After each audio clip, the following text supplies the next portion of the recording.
Perfecto, adelante Juan Pablo. Bueno, buenas tardes a todos. Yo le voy a dar la palabra al presidente de la Asociación de Ingenieros Agrónomos, el ingeniero agrónomo Enzo Vizcailuz, para que haga la introducción a este Zoom. Enzo. Buenas tardes, muchas gracias Juan Pablo. Darles la bienvenida en nombre de la Asociación de Ingenieros Agrónomos a esta actividad que hemos denominado Impacto de la Pandemia en la Industria Citrícola del Uruguay. Comentarles que esta actividad se enmarca dentro de una serie de actividades virtuales que venimos organizando y que de aquí a fin de este año vamos a seguir realizando. Agradecer la labor de Juan Pablo, del resto de la directiva que estuvieron en la organización de este evento. Agradecer también a los disertantes y a la participación de todos ustedes. Comentarles brevemente cómo hacer la mecánica. A través del chat ustedes van a hacer las consultas, si hay alguna duda, puntuales, que se van a responder al final. La idea es que vayan haciendo uso de la palabra los diferentes disertantes y al final hacemos las consultas. Les agradecería que sean consultas breves y que identifiquen hacia quién se la dirigen, digamos, hacia qué disertante. ¿Ah? Así que bueno, te devuelvo la palabra a Juan Pablo. Bueno, fenómeno. Bueno, ante todo, la verdad que me congratulo porque tuvo una resonancia muy importante la convocatoria. Agradezco también a los invitados que van a exponer. Agradezco también a la Facultad de Agronomía y a la Facultad de Ciencias Agrarias su aporte. Y como cosa de mecánica también, nos decía Daniel hace unos momentos, cuando vaya a hablar cada uno de los que va a ir hablando, que va a tener 10 minutos, 11, 9, 12, pero va a andar ahí, favor de cerrar los videos, las cámaras, de tal manera de facilitar la conexión. Bueno, nosotros vamos a arrancar por la intervención de la organización UPFRUI, que como ustedes bien saben, es la Unión de Productores y Exportadores de Frutas del Uruguay. Y cerrar la puerta al cuarto. Cerrar la puerta al cuarto. En la voz de su presidente, Alejandro Buratovich. Posteriormente, para que quede claro y sepamos cómo vamos a ir escalonando el Zoom, va a hablar el director ejecutivo de Uruguay 21, Dr. Miller. Posteriormente hablará el INIA en la voz del ingeniero Fernando. Luego la Facultad de Agronomía de UDELAR, en la voz de la ingeniera Juliana Gambetta. Y por último, de la Facultad de Ciencias Agrarias de la Universidad de la Empresa, el ingeniero Ernesto Babuglia. Bueno, sin más, y para ir cumpliendo con los tiempos, tendremos en el entorno de los 10 minutos cada uno de los que he nombrado recientemente. Así que yo lo dejaría en primer lugar con Alejandro Buratovich. Bueno, buenas noches a todos. Muchas gracias a la asociación por la invitación. Bueno, algunos, por lo que estuve espiando de los participantes, me conocen, otros no lo sé. Así que me voy a presentar. Yo soy presidente de UPFRUI. Estuve trabajando en Uruguay como country manager de San Miguel durante 5 años. UPFRUI, como bien lo presentaron, es la Unión de Productores y Exportadores de Fruta del Uruguay. Básicamente se formó alrededor del año 2007 a partir de la necesidad de tener una entidad que sea contraparte del APHIS de Estados Unidos para la exportación de arándanos. y después de eso, cuando Uruguay estaba negociando y cerca de conseguir el ingreso a Estados Unidos con los cítricos también, se decidió incorporar los cítricos. Después de eso se incorporó algunos productores de hoja caduca también. Y bueno, la idea es representar en realidad a toda la fruticultura al que se quiera acercar y bueno, y sentarse a conversar con nosotros respecto de cada uno de los temas e incorporarse. Están todos, por supuesto, bienvenidos. Específicamente en temas citrus, alrededor del 70% de la producción de citrus de Uruguay está representada en UPFRUI y más del 95% de la exportación del citrus. Pero bueno, es más allá de la cuestión legal y de la personería jurídica y de la entidad en sí, es un lugar donde también se juntan colegas, donde se intercambian opiniones, donde se piensa estratégicamente y donde se han ido formando y se han ido desarrollando ciertas herramientas también que ayudan al desarrollo de la actividad, como por ejemplo la mesa de mercados. Siempre se está buscando ampliar la cantidad de mercados y las condiciones como se llega a esos mercados. Por otro lado, hay programas de investigación y desarrollo que se hacen en conjunto con INIA, muchas veces de la mano también de ANI. En este momento, por ejemplo, está un programa de post cosecha donde se estudian alternativas y mejoras tecnológicas para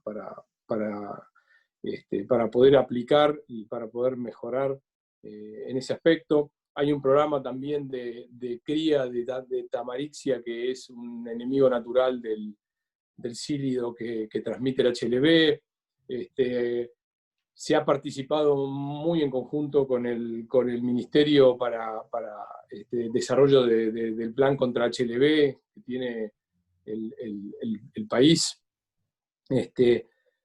Y por otro lado, se ha conformado en conjunto con el Ministerio y con el INIA lo que se llama el Consorcio Citrícola, que es una figura legal, pero a su vez es una herramienta también de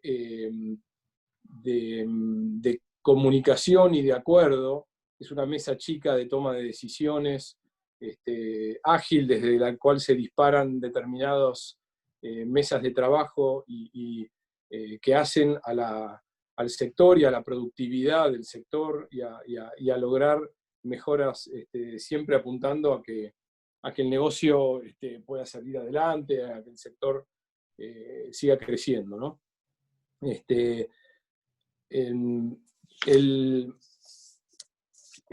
El rubro tiene ya una tradición de trabajar mirando hacia el futuro. Es un negocio de largo plazo y por lo tanto la estrategia de futuro es siempre muy importante.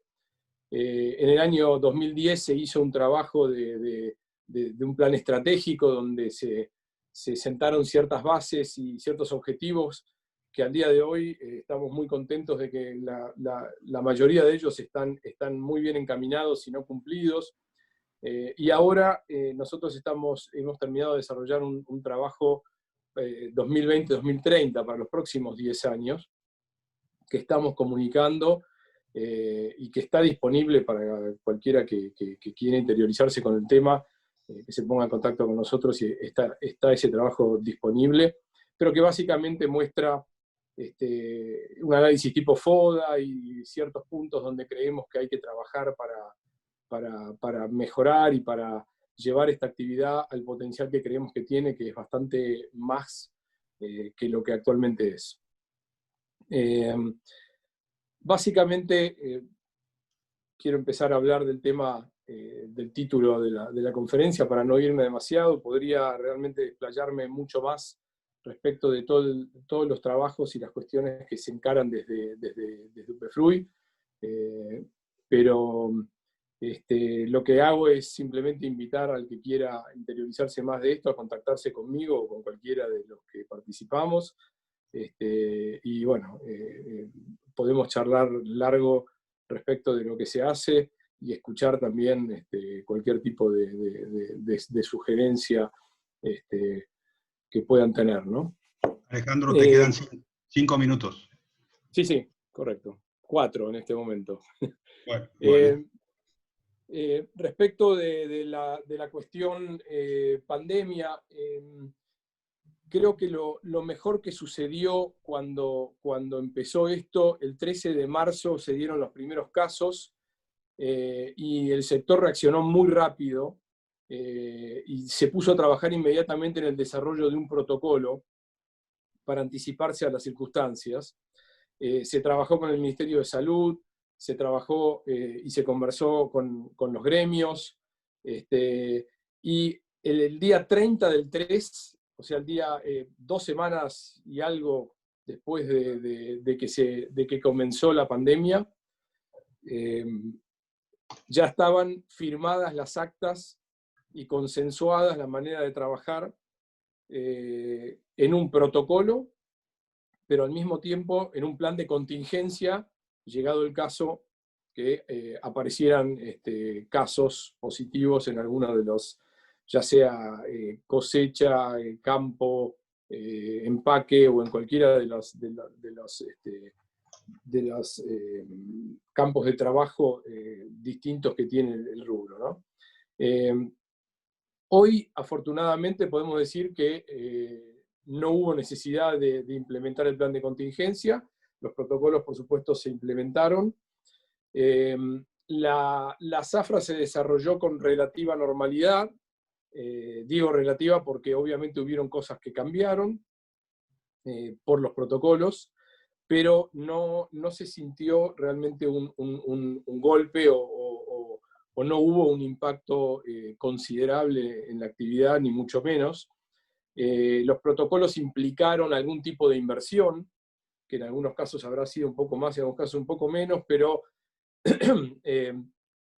obviamente hubo que adaptar los lugares de trabajo a las exigencias del protocolo, y por ende eso hizo que haya que hacer alguna inversión, hubo que poner separaciones, por ejemplo, en los empaques, hubo que comprar termómetros, hubo que estar listos para actuar en caso de plan de contingencia, teniendo los medios para hacerlo.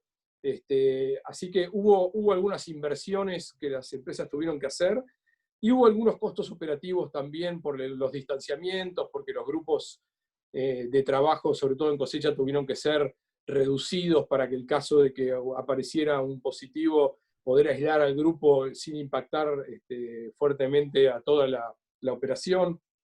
O sea que no es que el impacto fue cero, el impacto fue el de las inversiones iniciales y las diferencias de algunos costos operativos, tal vez en algún transporte y en lo que acabo de mencionar. Así que tuvimos ese tipo de casos.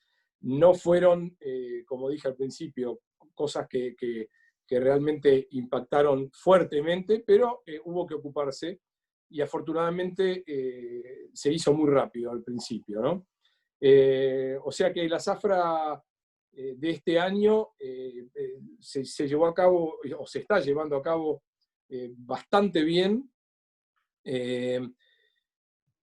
¿Qué esperamos para el año que viene? La verdad que tendría que tener la bola de cristal para decirlo, ¿no? Porque si me preguntaban hace un año respecto de esta zafra, nunca hubiera contado lo que estoy hablando ahora, pero yo lo que hice fue tratar de armar casos, y si el caso, o sea, si se mantiene en un nivel como estamos hoy, con casos controlados y de baja incidencia, calculo que el impacto va a ser el mismo, con la diferencia de que las inversiones ya están hechas.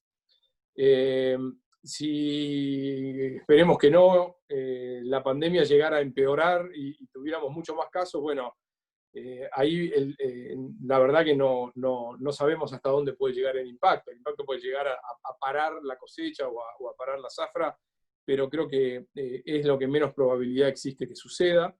Y por último, si avanzan los temas vacuna y demás, y la pandemia se controla, entonces la expectativa es estar mejor que en esta zafra todavía, ¿no? Pero ya digo, la verdad que el desarrollo de la zafra fue bastante normal dentro de todo, y me alegro que así haya sido, porque La verdad que al principio teníamos una incertidumbre muy grande, ¿no? Con Correcto. eso, y habiéndome pasado algunos segundos, Estás dentro doy del por marco. terminada mi presentación. Muy bien, Alejandro. Bueno, las preguntas, como ya dijimos, van para el final Perfecto. de las intervenciones de los diferentes disertantes. Una también para acrecentar las preguntas. Esperemos que las preguntas y las respuestas sean concretas. Muy bien. Bien. Bueno, en el orden teníamos ahora el contador Jaime Miller, director ejecutivo de Uruguay, y la idea un poco es la del título que nos cita hoy. Ya hemos hablado también, con lo que me olvidé de decir en cuanto a la metodología, que a los 5 minutos yo les aviso para que se vayan ubicando, y bueno, lo hacemos de esa manera. Así que, Jaime, adelante. Ya tienes el Muchas permiso, gracias. Muchas gracias. Muchas gracias a la asociación por la invitación. Mi nombre es Jaime Miller, soy el director ejecutivo de Uruguay 21. Voy a compartir pantalla ahora.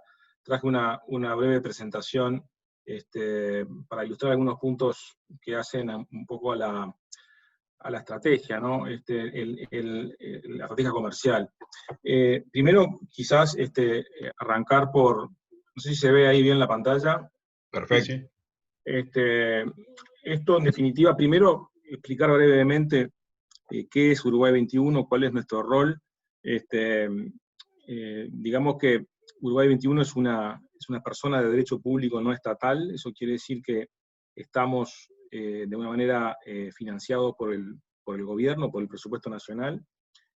Tenemos un rol de promoción de las exportaciones y atracción de la inversión extranjera directa al Uruguay. Son esos dos grandes roles, y dentro de la atracción de inversiones, ahí también puse una cosa que hacemos, que es lo que llamamos aftercare, que básicamente es cuidar de que el inversor instalado, una vez que convencimos a alguien de invertir en Uruguay, en este caso en la industria frutícola o cualquier otra, digamos, asegurarnos de que le vaya bien, en el sentido de que tenga una buena experiencia y que sea un buen referente para invertir o reinvertir en Uruguay, o hablar bien del Uruguay como destino de inversión. Entonces es muy importante no solamente atraer al inversor, sino retenerlo, ¿no? Entonces, en ese sentido, ese es el rol principal. Por supuesto que en lo que es exportaciones, tratamos de ver cómo logramos incrementar la capacidad exportadora de las empresas uruguayas y extranjeras en Uruguay que usan Uruguay como plataforma de exportación.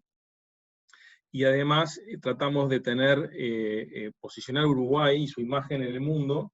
Esto es muy relevante, ahora vamos a hablar un poquito por qué, en el sentido de cómo nos diferenciamos, ¿no? Y vamos a hablar un poquito también de las marcas y lo que dice una marca, en definitiva, cuál es el posicionamiento de Uruguay. En eso voy a tratar de profundizar un poquito más. Y a su vez tenemos un área de información. Si ustedes van a la página de Uruguay 21, van a encontrar muchísima información. Generamos, además del reporte mensual que capaz que todos conocen de exportaciones de bienes, generamos mucha información que está disponible. Yo la verdad que estoy nuevo en la función y me sorprendí gratamente del volumen de información que hay sobre mercados, sobre condiciones de acceso, simulación de costos, reportes país. O sea, si uno le interesa un determinado país en el mundo, hay reportes país de los principales destinos de nuestras exportaciones para entender su macroeconomía, su posición, digamos, frente al comercio exterior. Entonces, toda esa información está disponible, más allá de que si hay algún reporte en especial digamos, que los productores puedan sentir que es importante, hay un equipo que tenemos de economistas que prepara esa información, analiza información, y que puede ayudar para la generación de una estrategia o de políticas públicas del gobierno. Entonces, en definitiva, reportamos a un consejo de dirección. En este momento se está discutiendo un cambio respecto a quién vamos a reportar, pero básicamente va a ser a un grupo de ministros, y básicamente se estaba pensando en retomar lo que era la CIASEX, que es el Consejo Interministerial de Asuntos de Comercio Exterior, que integran ganadería, economía, relaciones exteriores, turismo e industria. Entonces, esa es más o menos la configuración institucional que tenemos, y bueno, desde ya que en lo que tiene que ver con la industria frutícola, vamos a apoyar nuevamente a UPFRUI en su esfuerzo en la feria de Berlín, la Food Logística, y vamos a tener ahí, estamos justamente con Alejandro reconsiderando cómo va a ser ese apoyo, desde ya que estamos muy comprometidos con esta industria y queremos apoyarlos a llegar a esa cifra de 180 millones de dólares de exportaciones que plantean en su documento que tengo acá, que estuve estudiando. Es un documento que digamos que plantea muy bien toda la situación en la que están y cuáles son un análisis FODA bastante profundo, tanto en arándanos como en cítricos. Entonces, yendo a eso, lo que quisiera es, digamos, básicamente el valor que le aportamos a esta cadena es, digamos, es todo lo que dice ahí. Quizás si tengo que digamos, destacar algún punto es ese enfoque sectorial. O sea, tenemos dentro de Uruguay 21 un equipo que miran cada industria, entonces en definitiva podemos hablar el mismo idioma con los productores porque tenemos especialistas en cada industria, y quizás también de alguna manera el apoyo a todo el sistema de comercio exterior de Uruguay. También tenemos a cargo la UCE, que es la Ventanilla Única de Comercio Exterior, y que es una oficina que está digitalizando procesos de comercio exterior, permisos sanitarios, todo lo que se necesite para exportar, mucho se hace ya online a través de la UCE, y eso es parte de nuestra labor. Entonces, yendo a... Sí, gracias. Entonces, en definitiva, ¿cuál es la situación hoy? Y esto que voy a decir digamos, es muy parecido a lo que pasa con cualquier producto agroexportable uruguayo. Tenemos, obviamente, desafíos a la hora de acceso a mercados, y eso ustedes lo ponen muy claramente en su documento. Entonces, Uruguay necesita abrir más mercados de los que ya tiene, y por otro lado tenemos los costos uruguayos, que como sabemos tienen, digamos, son costos relativamente altos con respecto a algunos competidores. Entonces, ese sándwich en el que estamos nos determina, digamos, la necesidad de diferenciar nuestro producto para poder tener éxito. Entonces, en definitiva, entre esas dos barreras nos estamos moviendo, y ese producto agroexportable está, de una manera, manejando esos dos desafíos. En la medida que esa parte del medio se agrandan nuestras posibilidades de tener éxito. Mientras tanto, porque el acceso a mercados no es algo que se logre de la noche a la mañana, obviamente que también los otros también juegan, nuestra posición en Mercosur también juega, y son procesos lentos. Entonces, mientras tanto, tenemos que vivir con esta realidad, y el desafío es ver cómo nos podemos meter en los mercados con la realidad que tenemos. Entonces, si pusiéramos por un lado lo que hace la competencia, o sea, lo que hace en este caso Sudáfrica o Perú o cualquier otro productor de frutícola en el mundo, y lo ponemos al lado de lo que quiere el cliente, y por otro lado lo que tiene Uruguay, en definitiva, nosotros queremos estar en este cuadrante. Queremos tener un producto que solo el Uruguay pueda digamos, producir o diferenciarse, que al cliente le sirva, y que sea difícil que la competencia llegue a esa propuesta de valor. Entonces, en definitiva, la pregunta es, ¿cómo hacemos para trabajar ese cuadrante de este ecosistema comercial, ¿no? Entonces, en definitiva, lo que estamos diciendo es, Uruguay tiene en ese cuadrante algunos diferenciales, y creo que esta historia es también común a muchos países, a muchos productos uruguayos. O sea, el diferencial de Uruguay se está empezando a notar, y esto el consumidor cada vez lo está pidiendo más, en temas de bioseguridad, de cuidado ambiental, de la confiabilidad de toda la cadena productiva y de la trazabilidad de la producción. Eso es algo que digamos que Uruguay se está distinguiendo. Hoy hablaba con un importador de carne en Suiza y me decía, los consumidores cada vez más se están fijando en esos factores a la hora de decidir la compra.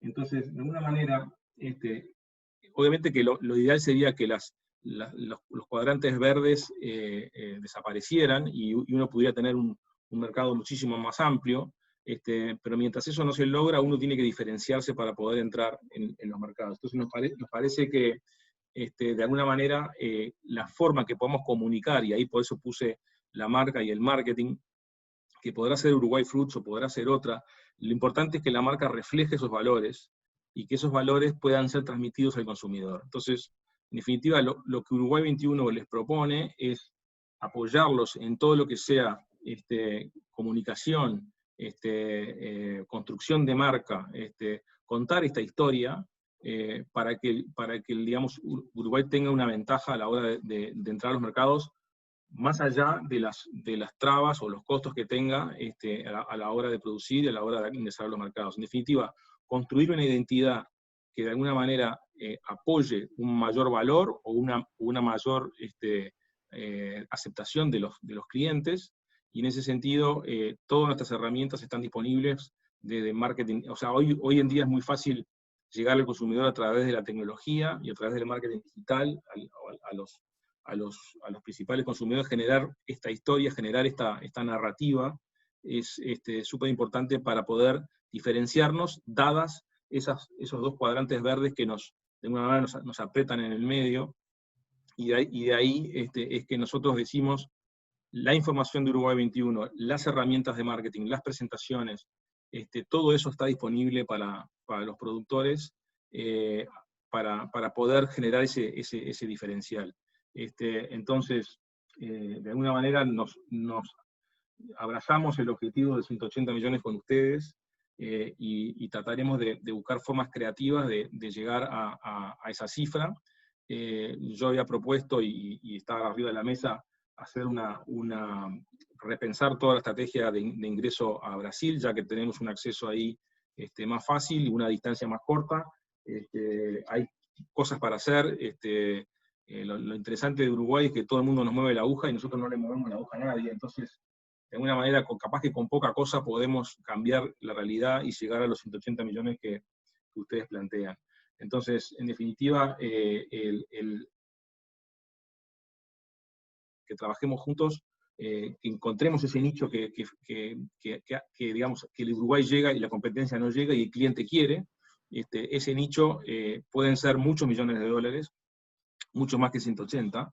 Entonces nuestra apuesta es a descubrir ese nicho con ustedes y comunicarlo bien. Con esto, Juan Pablo, no sé si me pasé de tiempo, pero... Un poquito, pero está bien. Está bien porque... el mensaje que quería transmitir. Muchas gracias. Está bien, correcto. Sí te pasaste, pero bien pasado está. Bueno. Trataremos de otorgarle algún crédito a los demás también respecto al tiempo. Muchas gracias, Jaime. Un placer. Bueno, siguiendo el orden, debiéramos escuchar al Iña a través del ingeniero Rivas. Tato. Sí. Bueno, tenés tus 11 minutos. Bueno, perfecto. La verdad que me vino bárbaro lo conversado con lo que habló Alejandro y lo conversado por Jaime. Con Jaime tenemos mucho que hablar y planificar, porque en ese cuadrito de producto exclusivo que Uruguay puede ejercer ventajas competitivas, y Alejandro lo sabe muy bien, la citricultura en particular tiene emprendimientos o propuestas muy interesantes, ¿sí? Voy a compartir pantalla, una pequeña presentación de guía nomás. A ver. ¿Ahí se ve la pantalla? Sí. Yo le puse que era el objetivo, un poco En este marco de impulso de la citricultura y los apoyos que desde INIA, en conjunto con el resto de la academia y el sector privado, asume como desafíos propios, genera una estrategia y propone líneas de trabajo que hoy se están ejecutando. En el marco del contexto, como decía Alejandro, este rubro nació y se establece como uno del rubro hortifrutícola más importante del Uruguay, y solo en los últimos 10 años los principales destinos de las exportaciones de cítricos fueron esos. Esto tiene implicancias y consecuencias sobre el trabajo que día a día desde el instituto tenemos que hacer. ¿Sí? Se puede llegar un día a exportar a un lugar, pero mantener los mercados y abrir otros es un desafío continuo, constante, que requiere de un nivel de inversión destacable en la citricultura y que además permea socioeconómicamente y regionalmente de manera bien importante. Esto es una de las grandes fortalezas de las citriculturas. Pero claro, para competir en estos mercados, y como decía Jaime, hay competidores como Sudáfrica, Perú, Chile, Australia. El sector citrícola, en particular del Uruguay, necesita continuamente invertir y usar tecnologías. Y esta es una encuesta que se hizo no hace tanto, donde en Uruguay se le preguntaba a los productores o empresarios si habían incorporado en los últimos años alguna tecnología en particular de INIA, ¿sí? Y el 76% de los productores o empresarios nombraron que sí habían incorporado, ¿sí? Como dice aquí, nos colocaron dentro del rubro horti, fruti, viti, citrícola.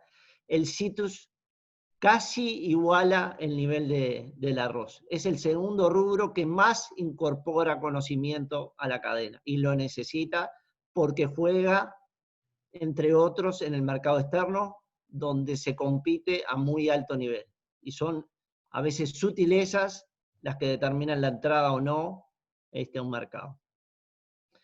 Como decía Alejandro, nuestro marco de trabajo en el 2010 se estableció dentro de lo que se denominó el Plan Estratégico para la Citricultura, donde públicos y privados estuvimos reunidos para determinar el rumbo que debería tomar la citricultura, desde el punto de vista económico, empresarial, y lo que atañe a nosotros desde el punto de vista de levantar las limitantes técnicas o tecnológicas que se presentaban.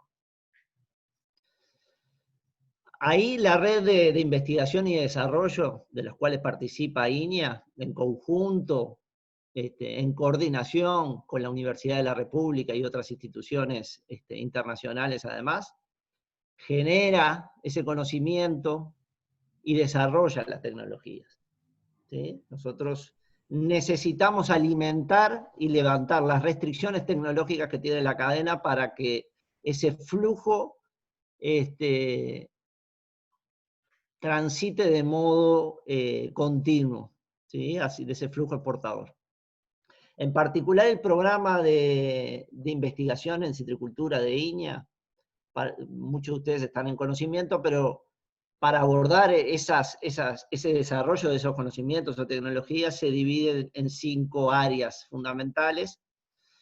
Una de las grandes restricciones que salió de ese plan estratégico era que Uruguay no contaba para levantar niveles de productividad y tener plantaciones más longevas, o inclusive para promover un recambio varietal dinámico, no contaba con un programa nacional de saneamiento de plantas cítricas. Nos pusimos a trabajar junto con el Ministerio de Ganadería, Agricultura y Pesca e INASE, y refundamos lo que hoy se llama Programa Nacional de Saneamiento y Certificación de Cítricos, donde hoy en día el 100% de las plantas que se plantan en Uruguay están certificadas y vamos reponiendo prácticamente el 50% del stock de plantas nacionales derivado de este plan. Tenemos el programa de mejoramiento genético de cítricos. Las nuevas tendencias de consumo que Jaime también hablaba, que deberían estar incluidas ahí dentro de lo que es la marca país o lo que habría que atender o lo que atendemos, hacen que las variedades de cítricos o algunas variedades ya no sean commodities, sino que los cítricos ya es un producto más lujoso que responde a levantar necesidades de los consumidores. Por eso las mandarinas de fácil pelado, de fácil consumo, que no hagan perder tiempo. El tema de la salud también es algo estratégico que impulsa el consumo por los mercados de la Unión Europea y Estados Unidos, donde la población envejece y se preocupa mucho más por su salud. Junto con la Facultad de Agronomía hemos liberado alrededor de 8 o 9 variedades de mandarina. Junto con el sector hemos liberado 3 variedades de naranja y tenemos algún limón trabajando ahí que hoy en día están gestionados por el consorcio. Todo un área de protección vegetal, no solo para mejorar la calidad de packing o la calidad exportable de fruta y la productividad, sino también para levantar restricciones de los mercados de exportación, ¿sí? Hay que cumplir protocolos exigentes sanitarios y el equipo de protección vegetal trabaja muy íntimamente con la industria para poder relevar demanda y proponer nuevas tecnologías y con el ministerio para levantar restricciones de orden cuarentenario que puedan surgir. Todo un área Tato, de 7 minutos y medio, Tato. Sí, sí. Fisiología y manejo, ¿no? Tenemos toda la parte de manejo productivo y recientemente instalamos ensayos que tratan de levantar los límites productivos por hectárea de los cítricos, y un área final de calidad y post cosecha que determina o que establece protocolos o tecnologías para la mejora de la conservación luego de la recolección. Luego de desarrollar esos conocimientos o esas tecnologías, la tarea es transferirlo, y transferirlo de modo eficiente al sector, lo más rápido y eficientemente posible. Hemos tejido redes y alianzas para la innovación, como dijo Alejandro, redes de post cosecha y alianzas para la cría de enemigos naturales para hacer un producto más biológico, los cítricos, y a nivel de productores familiares, el establecimiento de fondos de promoción de tecnología agropecuaria para pequeños productores en lo que refiere a protección vegetal, también el abordaje de plagas y enfermedades cuarentenarias. Y yendo a un nivel más alto, como decía Alejandro, todo eso se engloba adentro del consorcio citrícola, que encontramos la necesidad de alojar esas tecnologías en algo más dinámico, en algo más rápido, en algo más inteligente, y ahí yo puse como idea, el consorcio citrícola termina gestionando, promocionando y escalando las tecnologías para la mejora de la competitividad del sector, tal como Alejandro señalaba, que en definitiva es una alianza público-privada entre el Ministerio, INEA y el sector privado para poder que la tecnología se conozca, fluya, se mejore y que en definitiva sirva para la mejora de la competitividad del sector. ¿Sí? Un esquema para que tengamos idea de cómo se engloba todo. Investigación y desarrollo, pasando a alianzas, pasando al consorcio, pero siempre dentro del marco del plan estratégico creado en 2010. Por ahí es la presentación. Muy bien. Muy bien. Usaste perfecto el tiempo. Bárbaro. Muchas gracias por eso. Esperamos las preguntas. Yo también, yo también. Dale. Bueno, fenomenal. Bueno, siguiendo el orden, vamos a escuchar un poco a Juliana Gambetta, ingeniera agrónoma de Facultad de Agronomía, UDELAR, respecto un poco a esta temática que dimos en centralizarnos hoy día. Juliana, ¿andás por ahí? Estoy aquí. Bien. Bueno, buenas noches a todos. Arrancó entonces. Veo varias caras. ¿Cómo?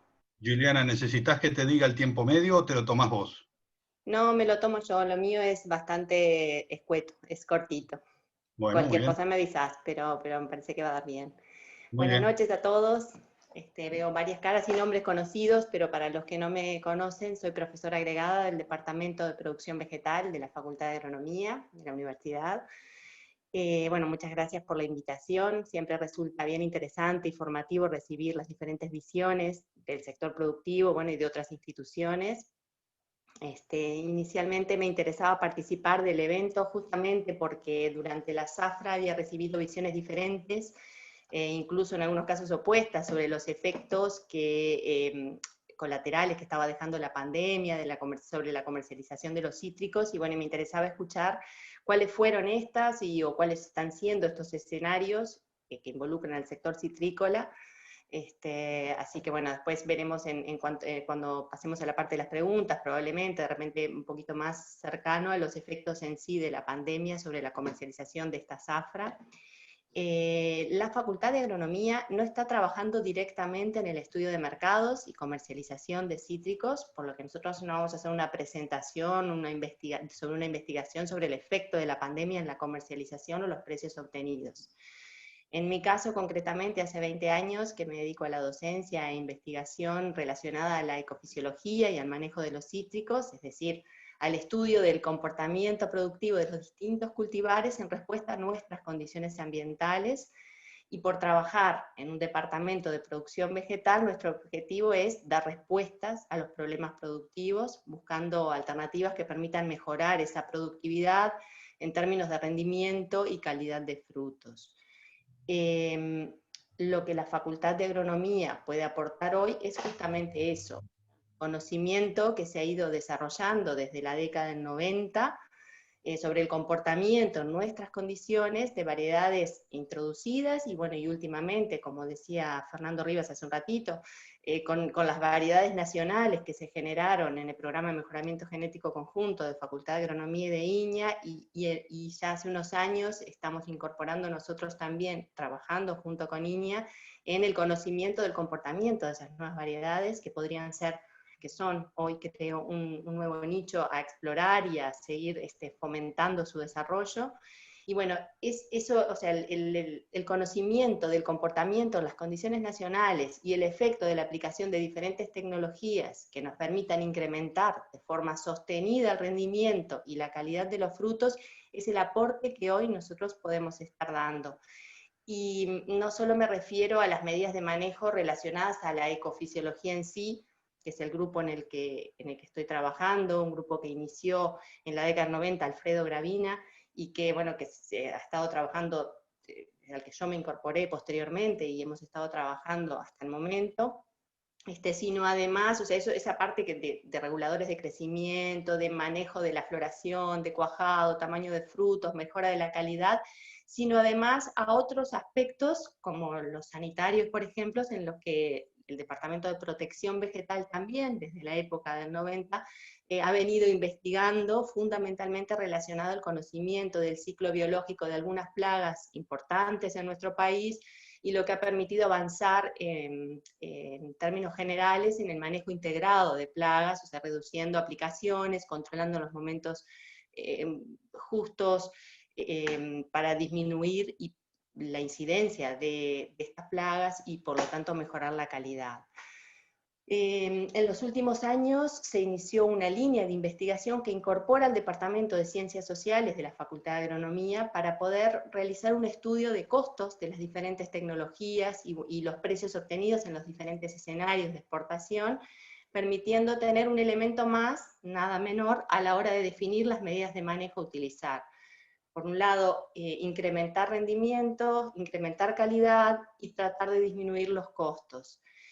Concretamente, lo que hemos llevado adelante es un proyecto de investigación en el que estudiamos efectos de diferentes dosis y momentos de fertilización en el rendimiento y la calidad de los frutos, que incluye el análisis de los costos de los diferentes tratamientos y, por otro lado, los precios que recibe la fruta según el mercado al que se exporte, o sea, los distintos escenarios de exportación.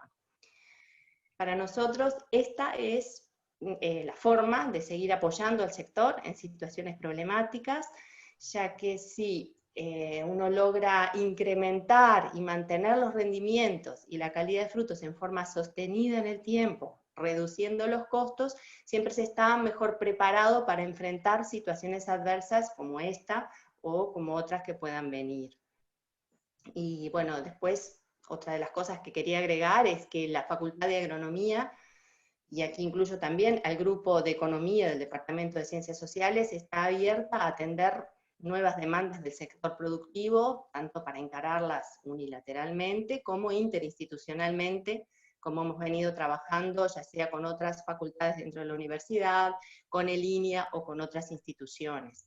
Pero básicamente es eso, creo que la forma de aportar al sector en situaciones así que pueden limitar la comercialización o que los precios pueden verse afectados, es tratar de mantener rendimientos y calidad de frutos en forma sostenida en el tiempo. Y bueno, y gran parte de lo que dijo Fernando Rivas, o sea, me adhiero totalmente. O sea, una vez que están los conocimientos, es necesario transferirlos y que esos conocimientos lleguen al sector. Así que básicamente venía por acá la presentación sobre el aporte en esta situación de pandemia, como expresaba el titular del webinar. Bueno, muy bien. Sobrado tiempo. Muchas gracias, Juliana. Nada. Bueno, siguiendo con el orden que nos habíamos planteado, ahora tenemos al ingeniero agrónomo Ernesto Babuglia, en nombre de la Facultad de Ciencias Agrarias, Universidad de la Empresa. Ernesto.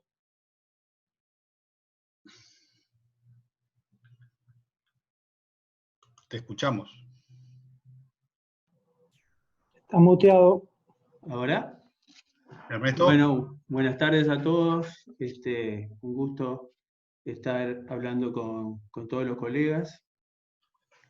Primero que nada, quisiera agradecer a la Asociación de Ingenieros Agrónomos por permitirnos participar brevemente en este seminario. Y también enviar un saludo a los colegas que están llevando adelante nuestra asociación. Dividí un poco esta pequeña charla en dos temas.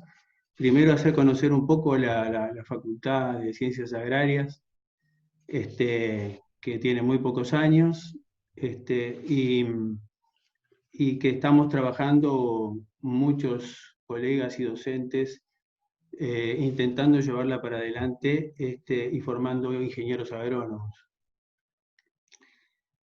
Por lo tanto, me toca hacer algunos comentarios sobre la facultad y sobre la Universidad de la Empresa.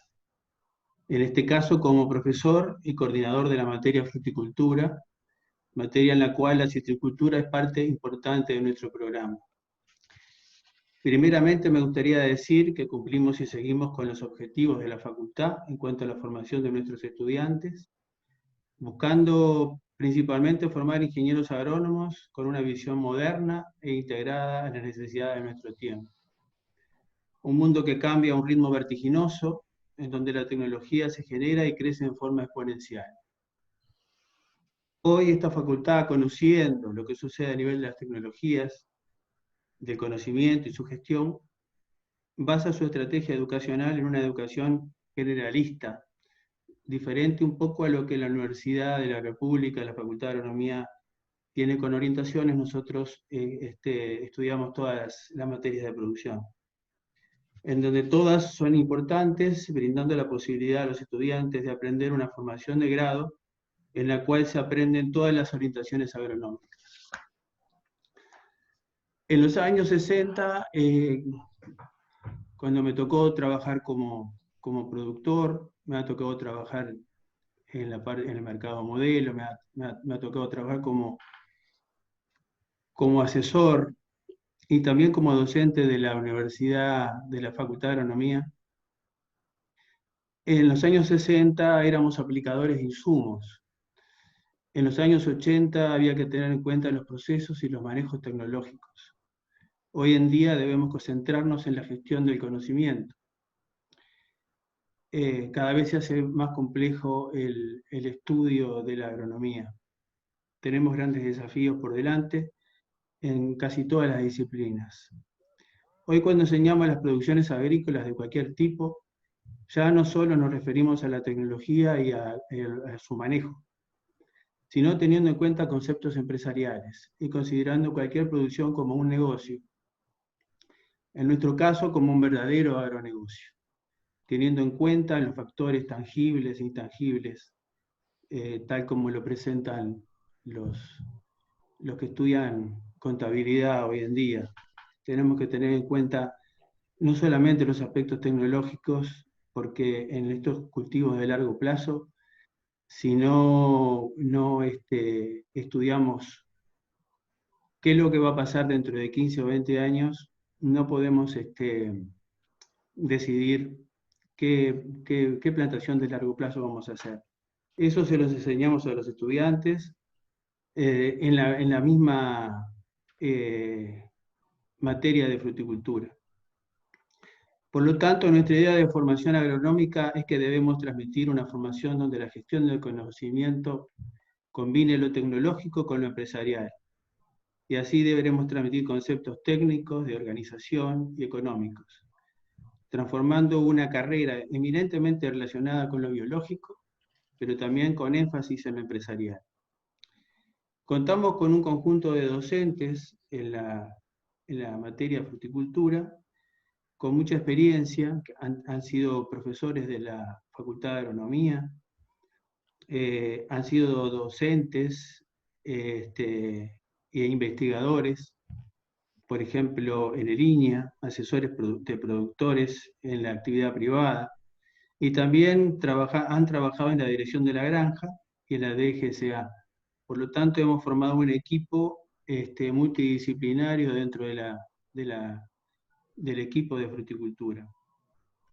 Por lo tanto, contamos con experiencia por parte de los docentes que han desarrollado diferentes conocimientos relacionados con la materia.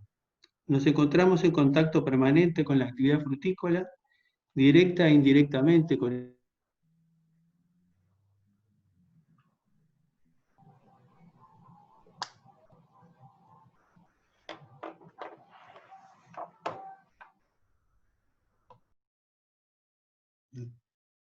Daniel, ¿me escuchás?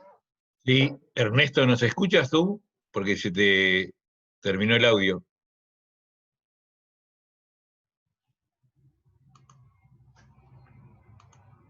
Quedó congelado, Juan Pablo, no sé si quieres seguir y lo esperamos después. Le voy a mandar un mensajecito.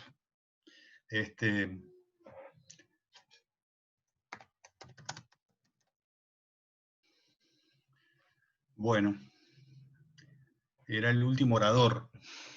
Después venían las preguntas.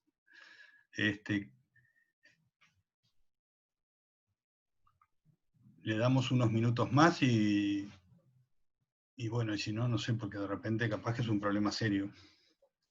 Creo que sí. ¿Sí? Bueno. Bueno, entonces lo reenganchamos si viene después y pasamos a ver qué interrogantes o qué preguntas puede tener la audiencia. Sí, pedimos sí, que la escriban o que autoricen el... ahí apareció Ernesto. Sí, se había cortado. Bueno, con esto hemos intentado dar una visión de lo que es la Facultad de Ciencias Agrícolas, pero quisiera referirme también al rubro de fortalecimiento en general para la citricultura. hemos estudiado el análisis estadístico que los anuarios nos presentan y la historia de la serie histórica de estadística de la citricultura, y la verdad que si miramos hacia los 25 o 30 años atrás, se ha progresado muy poco en el Uruguay. Seguimos siempre cerca de los 60, 70, 80 millones de dólares. En lugar de 20.000 hectáreas de cítrico, hoy en día tenemos 14.000. Por lo tanto, creo que el desafío que tenemos por delante es muy importante. La clasificación varietal que tenemos, la mayor parte está obsoleta, tenemos que hacer recambio varietal. Estamos en contacto con el INIA, que están trabajando hace muchos años en la selección de nuevas variedades. Tenemos que depender de los clubes internacionales para conseguir variedades. Es un tema en el cual hay que trabajar y duro. Nosotros creemos, ya no solamente hablo como profesor de fruticultura, sino en base a la experiencia de 40, 50 años en la fruticultura, que este tema deberá encararse como política de Estado, creando leyes que incentiven la producción, por un lado, y también con un departamento o un ministerio de exportación, como existe en Japón, que se dedique exclusivamente a este tema. Por suerte contamos con Uruguay 21, que está trabajando en el tema, pero creo que tendría que trabajarse más duramente en estos temas. Debo citar el ejemplo de la ley forestal en Uruguay como una de las pocas leyes que llevaron adelante la producción agrícola y las consecuencias que esta tuvo en los últimos 40 años que todos conocemos. También me gustaría citar la ley de incentivos fiscales que desarrolló Brasil en los años 70. Como resultado generó el desarrollo de la forestación y de la fruticultura, porque lo hicieron en conjunto, no solamente forestación. No tenemos ninguna ley acá para la fruticultura en Uruguay. Hay poca visión política, y yo creo que es un desafío para la Asociación de Ingenieros Agrónomos que abra este tema, esta puerta, y podamos invitar también al gobierno, a los políticos, que se pueda conversar estos temas y generar leyes como la de los 80 de la ley forestal, o parecido a la que hicieron en Brasil en los años 70 en diferentes rubros. Hoy en día Brasil no solamente se abastece de manzanas, sino que además exporta manzana al mundo. Y antes no producían nada, simplemente porque crearon leyes que favorecen la producción. Evidentemente, todo el trabajo integrativo que podemos hacer entre todos los actores, tanto de las facultades como de línea, o como las empresas privadas, tienen que tener una visión general también del Estado como participante del negocio. Así como lo hace Chile, que hacen estudios importantes, y han encontrado que la fruticultura, dentro de sus 7, 8 rubros que encontraron para desarrollarse, está dentro de sus planes. Lo mismo ni hablar de Nueva Zelanda, que hoy en día solamente de kiwi exporta más de 2.500 millones de dólares, que es todo lo que nosotros sumamos entre la lechería, la soja y todo lo que tenemos. Por lo tanto, es necesario tener una visión amplia del problema, con certezas de futuro, que nos permita creer y asegurarnos que estaremos construyendo un plan con objetivos concretos y con un compromiso en el largo plazo. Como decíamos hoy, son negocios en el largo plazo, y la única forma es tener una certeza jurídica con leyes que nos respalden, pero además con planes de continuidad a lo largo del futuro. Hace unos años se hizo el PREDEC para la reconversión de la granja.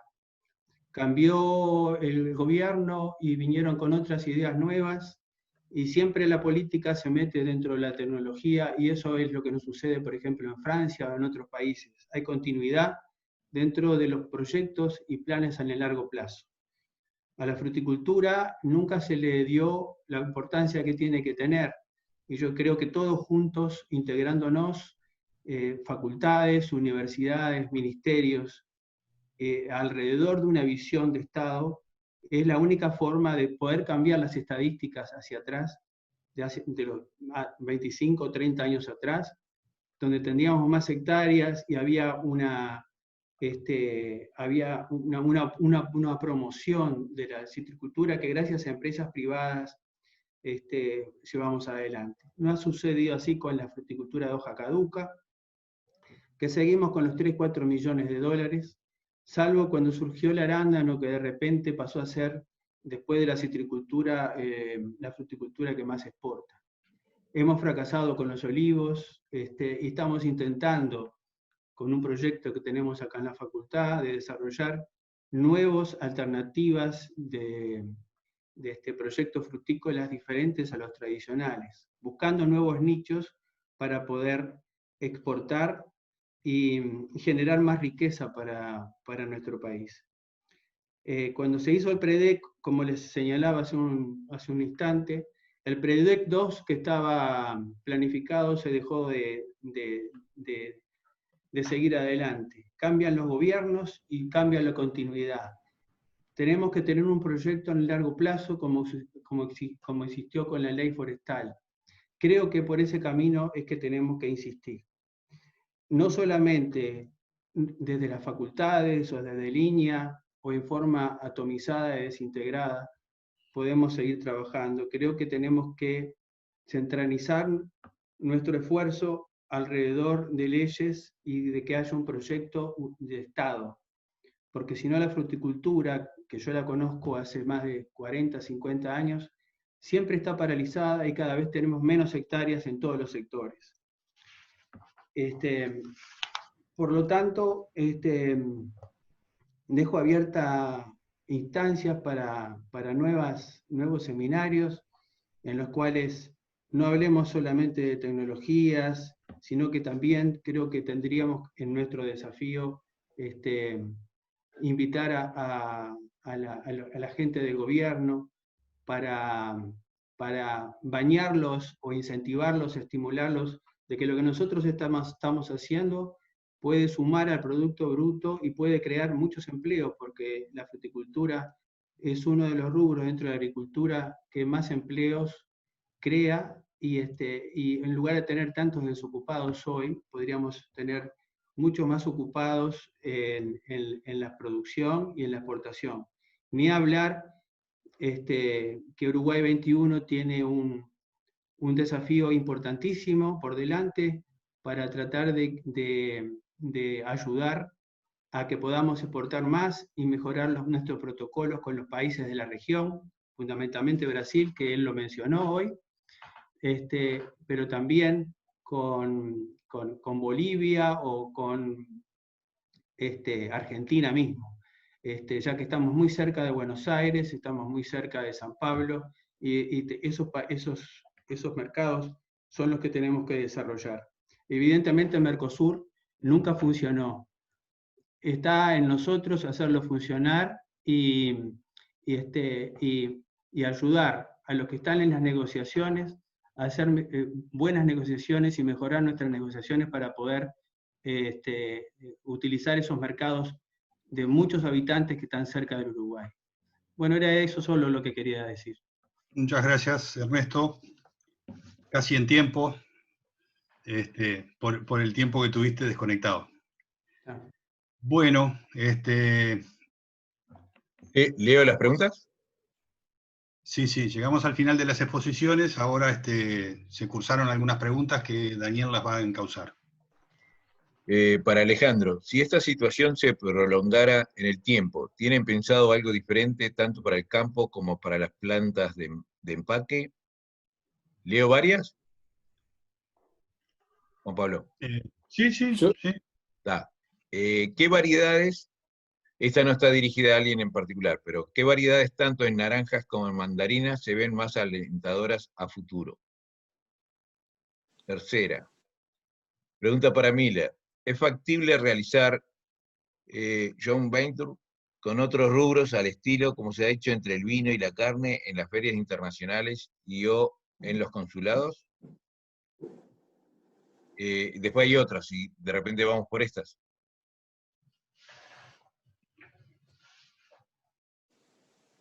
¿Sí, Juan Pablo? Bueno, si les parece... Digo, Alejandro era el primero que estaba...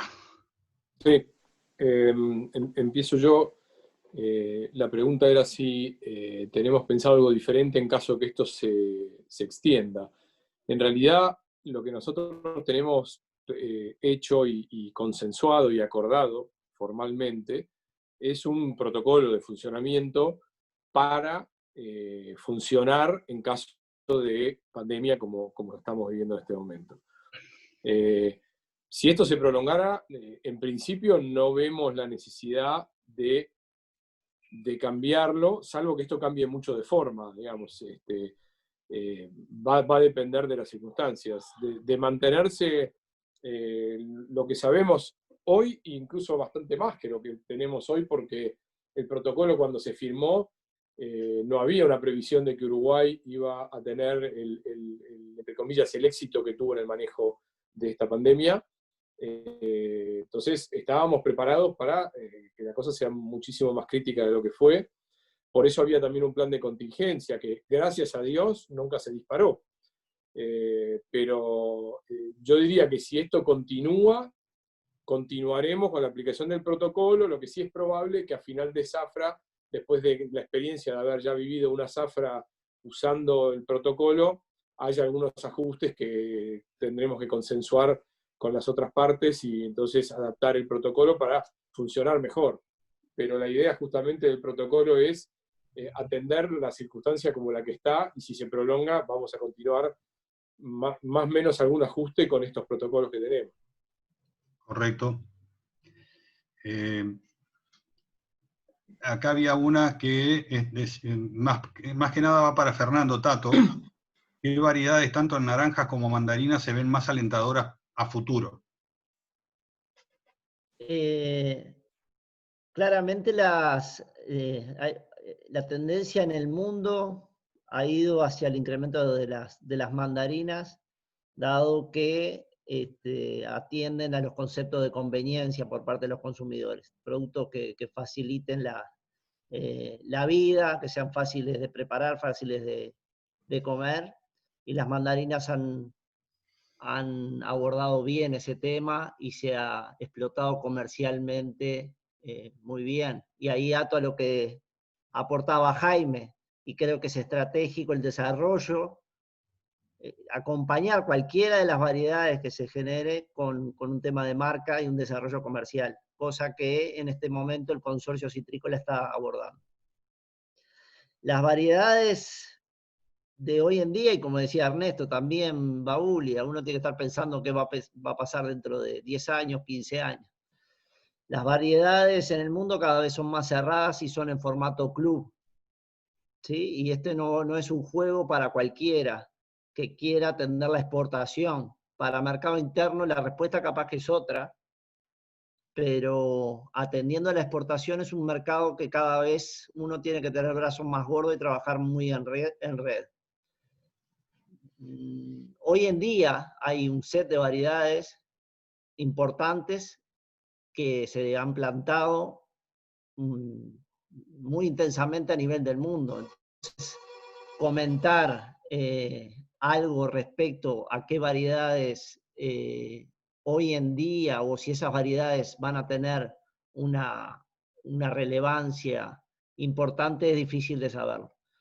Desde INIA, con la Facultad de Agronomía, hemos desarrollado un paquete de variedades que hoy se gestiona a través del consorcio, que está siendo muy bien atendida, muy bien aceptada por gestores de genética a nivel mundial. Y eso nos hace tener un producto exclusivo, como el aporte que decía Jaime, ¿sí? No producir un commodity o algo que produzca todo el mundo, sino que algo particular, ¿sí? Perdón. Bueno, contesto entonces, Juan Pablo, ¿mis preguntas o Fernando tenías algo más? Sí, estabas tú. Bien, recojo ahí dos preguntas, una que me pasaron y otra que vi ahí en el chat. La primera era si se puede hacer un tipo de joint ventures como la carne y el vino. Yo diría que como como vimos en la presentación mía, la historia del producto agroexportador Uruguay puede ser contada, es la misma historia, se puede contar en muchos productos, en la carne, en los lácteos, en la lana, y es la historia de la confiabilidad, de la trazabilidad, del cuidado del medio ambiente, de las cosas que trae ser un país institucionalmente serio y confiable. Entonces, esa historia y la historia tecnológica que hay atrás se puede contar para muchos productos, con lo cual definitivamente sí uno puede abordar un mercado, o sea, lo que somos, en definitiva, nuestra identidad, está transmitida en varios productos y eso puede beneficiar una narrativa común. Particularmente, yo insisto con Brasil, y un poco lo que decía Ernesto, tenemos una historia para contar en Brasil que es común a todos estos productos y podemos aprovechar el mercado que tenemos abierto y sacarle el jugo, para decir algo frutícola, sacarle el jugo a esa posición arancelaria y tratar de contar esa historia. La segunda pregunta que vi por ahí y que está bastante en boga el tema en los medios es nuestro presupuesto. Nuestro presupuesto, para aclarar, eran 252 millones de pesos, pero dentro de ese presupuesto había mucha cosa que Uruguay 21 pagaba por terceros, en el sentido de que se usó Uruguay 21 para pagar algunos programas que no tenían, a mi gusto, mucho que ver con la tarea. Sí, se financiaron consultores de Transforma Uruguay, eso eran más o menos entre 30 y 40 millones. Se usó también plata para refuerzos en eventos que, a mi juicio, no tenían mucho retorno. Entonces, para nada va a ser afectado el ajuste que hemos propuesto en la performance de Uruguay 21. Vamos a poner foco en las cosas que tienen retorno, vamos a ir a las ferias que tengamos que ir y no ir a las ferias que no tendríamos que ir.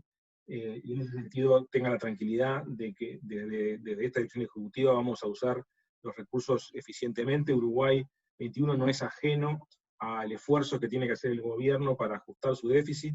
Cuando hablamos de que Uruguay es estable, predecible y que tiene investment grade, eso lo tenemos que construir entre todos, y no puede ser que no tengamos el profesionalismo para usar los dineros públicos con eficiencia. Así que despreocúpense, el dinero para Uruguay 21 es suficiente y va a ser bien utilizado. Muy bien, muchas gracias, Jaime. Yo voy a leer la siguiente que está acá. Prácticamente va para ti, Tato, ya que del ministerio no tenemos el representante hoy acá, pero el plan estratégico citrícola fue elaborado en torno al 2010. ¿Se viene trabajando en la actualización del mismo o en la elaboración de uno nuevo? Que yo tenga conocimiento, no. Estamos mejorando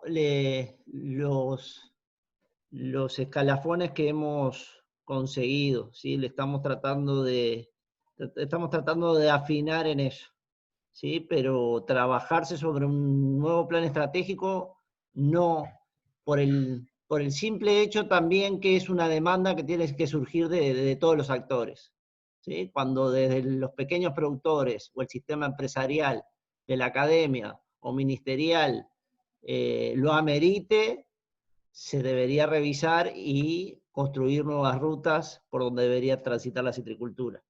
En principio, yo creo que es coincidencia, venimos trabajando bien en las grandes carreteras del plan estratégico actual y las estamos mejorando para poder seguir construyendo competitividad en el sector. Muy bien. Más voz en la palabra. La pregunta es, en el total de las exportaciones de cítricos, un porcentaje grande va hacia los Estados Unidos. Dentro de las variedades nuevas, dentro de las variedades nuevas que INEA viene estudiando, ¿hay algunas dirigidas hacia ese mercado? ¿En precios que tiene el mercado? Sí, tenemos un paquete invitamos además a la persona que hizo la consulta, como relativa a las variedades. Tenemos un paquete de 4 variedades que hoy entendemos se adaptan muy bien a lo que el consumidor americano necesita, quiere y los formatos que suele consumir. De hecho, ya están siendo plantadas comercialmente y gestores internacionales de genética citrícola las están requiriendo también para poder probarlas en Estados Unidos.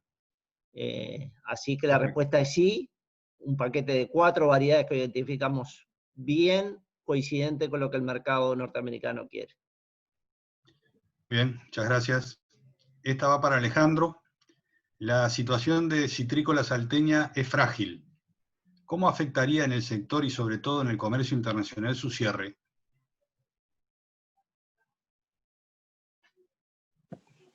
Bueno, es una pregunta difícil de contestar.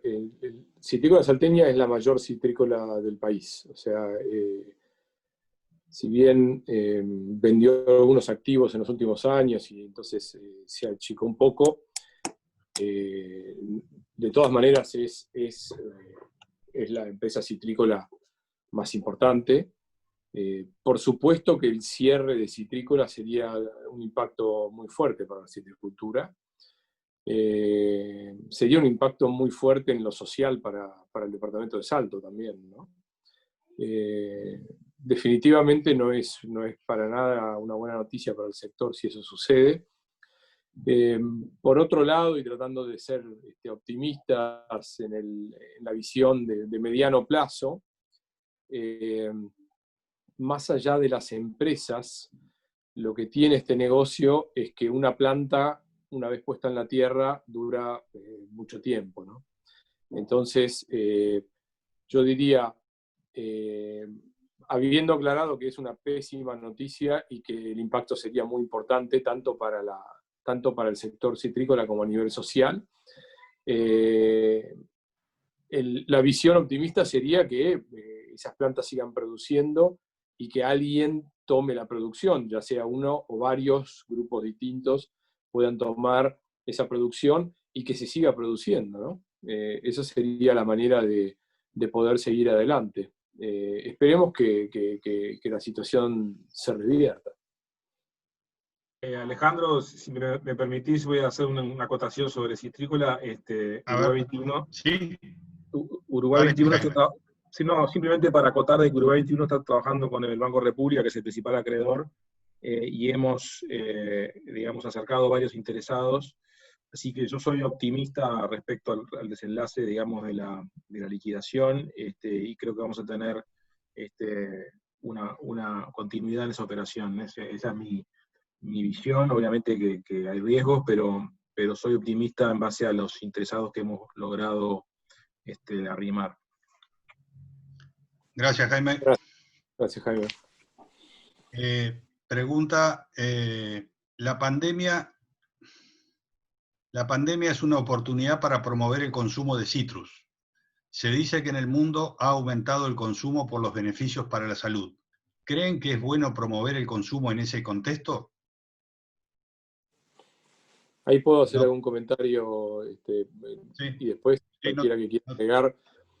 Yo cuando hablé de las consecuencias de la pandemia me centré principalmente en lo que es la parte de producción y la parte interna, y no mencioné la cuestión de la demanda. La demanda, digamos, el consumidor, de alguna manera aumentó un poco la demanda del citrus con toda esta circunstancia, porque el citrus está relacionado con vitamina C y por ende con ayuda funcional como producto para el desarrollo de las defensas, etc. Entonces tuvo en ese sentido una mejora. Por ejemplo, el consumo de jugo de naranja en el mundo, digamos, en Europa y en Estados Unidos, en los mercados más importantes, viene decayendo año a año de manera pareja, lentamente pero consistentemente en los últimos, no sé, 10 años por lo menos, y eso sufrió una escalada importante, como que la gente volvió al jugo de naranja. Así que se notó un aumento en demanda.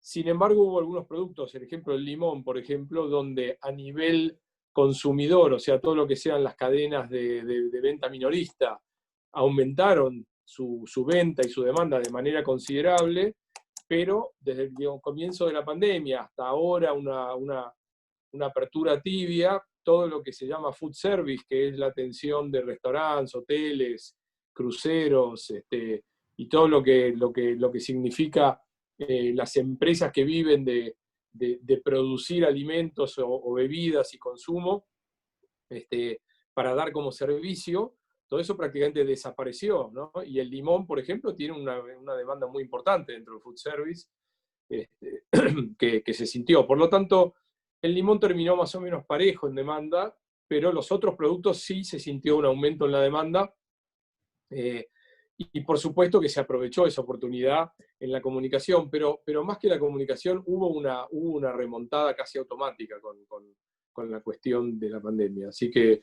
en ese sentido fue una noticia positiva dentro de toda esta cuestión.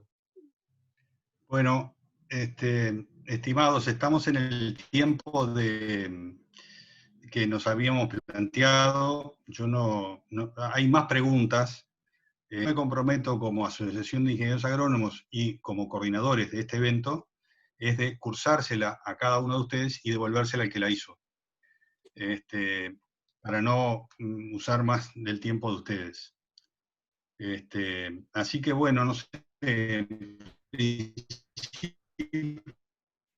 me quedaría todos el tiempo, pero particularmente a los invitados que estuvieron disertando, y esto se está grabando, se va a pulirlo y se va a colgar en la página web de la Haya, pero también se los vamos a mandar expresamente a los disertantes. Bueno, a mí, Enzo, si tú querés darle el cierre.